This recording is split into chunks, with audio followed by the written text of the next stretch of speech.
Good day and welcome back to Elementary 72 Gaming. We're back again with Tower of God, and this time I am kicking it off on the second floor of the tower, the floor of test, otherwise known as Evankel's Hell. So, yeah, let me get into that and let's start off this episode. So the last time we kicked off when Rachel finally had ascended the tower. Now, I'm not actually counting it as an episode. I'm trying to compact the floors as much as possible. The second floor will be broken up into three sections. It will be broken up into the preliminary tests, the secondary test, and the final examination. So you're only going to get three things from me explained to you. I will explain them to the best of my ability. I'm not going to go in depth each one of them, but they all have their significance. So the regulars who passed or were chosen by Hedon immediately enter the second floor for testing. Now all of them go through a testing method to see whether they're worthy, and they are deemed worthy to be on the second floor because Hedon found them. So that is the reason why they are all there in Evankel's Hell on the testing floor. Now we get to the scene with death and mayhem commencing because they were told to reduce the number of regulars from 400 to 200, and there were ways to do it, like band together as 200 and let the others kill themselves, or band together in strong teams and have them fight each other and see who survives in the end. Or you can just fight each other until the strongest remain in the end. So this is basically the objective of the first test. We introduced to a lot of different aspects of the way that people fight in the tower. We showed the brute force of one individual who almost killed Balm. We showed the sneaky nature of snipers and archers.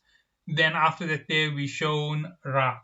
Now Rak is a Wraith Raiser, and he goes and he looks for a perch to look at the battlefield, and he runs into the sniper, and the sniper aggravates him. I think he throws his weapon down, and he then takes his perch for the hunter's perch, and he looks out on the field. Now, Rak is rather unique. You'll find out why he's unique later on, far later, to be honest. And here he actually just says one thing that makes it very clear that he is a real danger. He senses which weapons are powerful on the field and which regulars are powerful, which is absolutely phenomenal. It's a power which is beyond what most people would think they have. And he looks around and he finds Balm because Balm has a unique weapon, one of the 13 months, and he feels something similar. Another of the 13 months turns out to be on this field called the Green April. Now, the 13 months are crafted by a master swordsman named, not a swordsman, sword maker or weapon maker called Ashur Eduardo, or Edward, whichever way you want to say it. And he is responsible for all of the weapon designs in the tower. He made the weapons for the original 13 who climbed the tower. He reshaped it so they could use it in Shinsu because they came from the outside world where you're moving through air, and now inside the tower they're moving through Shinsu, which gets thicker and more resistant to movement. So you needed to have the weapons modified so they could move easier through that type of liquid. So those are the two weapons, and Green April is a hook, right? So that's the type of weapon that it is. It's not a needle like Black March, so they are different. So that's something to note straight off the back. And they 13 of them all together, and they hold a part of the key to go beyond the 134th floor. So in order to pass the 134th floor, you must gather all 13 weapons. Plus, there's another set of items called the Rings of Jihad, which were given to the princes of the Red Light District. Red Light District could be a reference to Japanese culture. I'm not 100% sure, but we'll basically get to it as time goes by. So, they given rings that can actually lead through the gate of the tower. So at this point, we now have this massive situation which is rising on this floor where regulars are killing each other, and Rak jumps down to hunt one of the two. He decides that the Green April's wielder Anak is a bit too powerful for him to fight. And that is an alias, by the way. So far, the only people who you've gotten proper names for were Hiron, Rachel. Baam's name, we don't know if he had another name. He might have had another name. We might get his name later on. He could have an entirely different name. Remember, he knows nothing but what he was told by Rachel because he's everything, the only person he's ever known in his entire life. And we now see that Rachel taught him everything on this floor. That's part of why he's following, because she is his everything. And this fight continues till 200 remain. And Rock actually ended up trying to chase after Baam. And while he was doing that there, Baam met Kun Aguero Agnes. He is a member of the Kun family, one of the 10 great families. Now, originally, as I said, Jahad went up the tower with 13 companions. In the end, it became Jahad and his 10 great warriors. Two of them fractured off and they became something else altogether. That we'll get into in the next section of this after we have passed this floor, or right at the end of the floor, depending on how I feel about it. So, nonetheless, at this point, the fighting gets crazy. The the fighting between Rock and them is going insane. Rock ends up going totally insane trying to hunt Baam down because he wants to fight the Black March. And they eventually manage to outweigh the kill timer. So they drop it from 400 to 200 before anybody dies. Now, the next thing was when this test stopped, they were told to make a team of 3. You are considered a team of 3 by touching or holding onto each other when the time elapses. So Rock ends up catching up to them just as the time ran out for the first mission, and now they have him right there, and they need to make a team, and they can't get past him, and he doesn't want to give up fighting with Baam. He wants to go at it. He feels that his prey is going to make him stronger if he fights it, and just like that, we end up with the formation of the team who is going to be everything to us in the story: Rock, Baam, and Aguero Agnes. I'm not going to refer to him as Kun because there are so many Kuns to be introduced in the story. It's kind of insane. Right. So we have this here, and immediately when this test ends, they are transported up into the next section where they do a quick pre-test. The pre-test is, do they possess the ability to transcend the Shinsu of the tower? So the ranker or the test administrator inside the building, his name is Lero Ro. He's going to be an important member for you moving up the tower. He plays an important role all the way till the current part of the story. So Lero Ro says that in order to take the next test, you must pass through this barrier. So he shoots this wave of Shinsu, which is not very dense, just dense enough to bounce everybody out. And he does this here, and Baam has such amazing resistance and such an amazing gift with Shinsu that it can't push him out. And when Lero sees this here, he has a thought, and it's on that entire panel over there where it says a monster has entered the tower. Now, at the same time as this happening, another test is being carried out in another area by another test administrator, a ranker of the tower called Quant. Now, if you want to know what's a ranker, go back to the first video. I explained the basics of the tower before I get into the story so that I don't have to keep breaking everything down. Now, after this here, I will not be going back to the test administrators again. The test administrators, I already explained on a basic of what they were, but nonetheless, they are one of the people in charge of running the exams for people to climb up the tower, and above them is the test supervisor. The test supervisor will liaise directly with the ruler of the floor and the guardian of the floor. So, like Hiron was the guardian of the first floor, there's a guardian on this floor as well. They call them the administrators or the guardians in the translation, and they've been given permission to run the test in their stead. Okay, so let's get to it. The first test completes with them passing through the wall, and Liraro and Bam have a little challenge about who's going to be the first regular on the other side to pass through. Bam gets it right and Liraro gets it right, so they have a draw. And Liraro says it is very, very good for you to tie with a ranker, so I'll answer a question for you. And his question is simple. Have you seen a girl with freckles and blonde hair?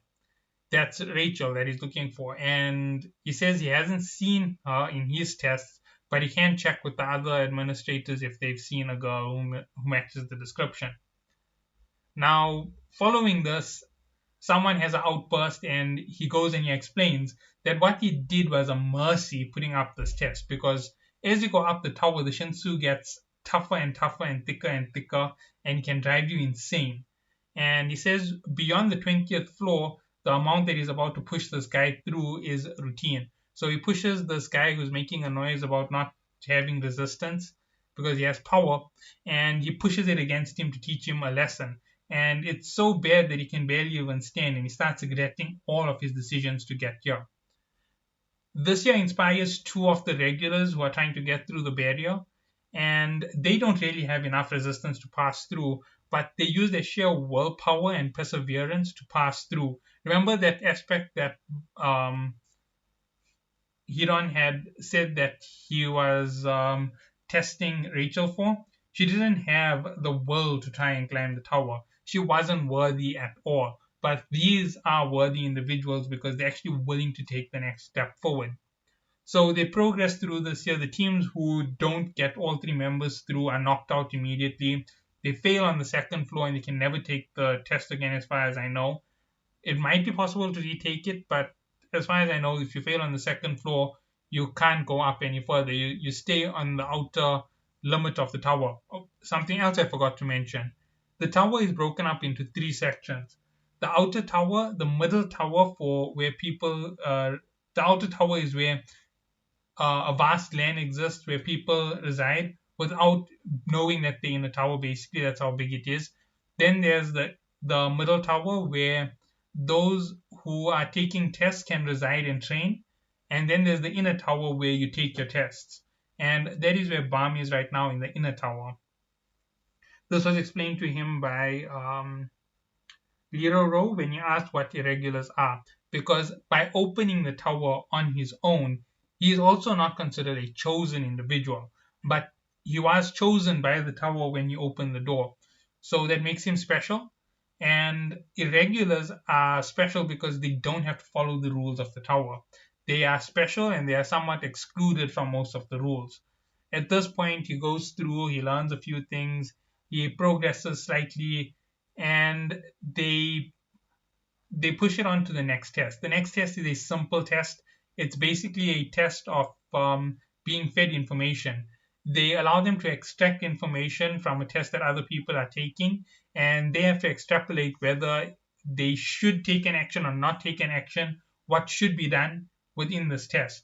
It's a very cruel test because they also had somebody feeding them information. So, in order to prevent yourself from getting competition, you don't want to give them the right answer unnecessarily. If you give them the right answer, then you basically secure the answer for them. You make it a harder quest for you in the next part of your journey when you're fighting. So they go in, and this information that was given to them ends up hurting Kun. Now, not Kun, Aguero Agnes. Um, Aguero ends up going totally crazy in his head because he doesn't know what to trust anymore. They're not giving him clues, and he can't trust what someone else said because it's too risky and there's too much of a chance that it's just being used to test a hypothesis. And when he goes through all of this, he just can't make a decision. And one of his teammates just instinctively busts through a door because he's frustrated. And that's how they manage to pass this test. And many of the regulars just guessed through the doors, and one regular actually figured it out perfectly. He was the original, one of the two regular individuals who had sheer willpower to move through to the next part of the tower, and he saw all of the clues for themselves. He figured it out by the watch in the room, which was a given item that they had to tell time. They also have a device called a pocket on them. It's a basic translator for everybody in the tower, and um, basically it translates all the languages of the tower to Maxethian, and it makes you understand Maxethian. So that's what the pocket does. That's the orb that they all carry with them. That thing can be used to tell time as well. So there was no need for a clock in this room. And the fact that they can't hear what people are saying, but they can hear when people scream inside the room was a factor that they wanted you to hear what was happening at that certain point. And you could tell how long they've been in the room from the outside, how much of time elapsed for each of the tests. So with all the given information that they heard, the sound, the watch, and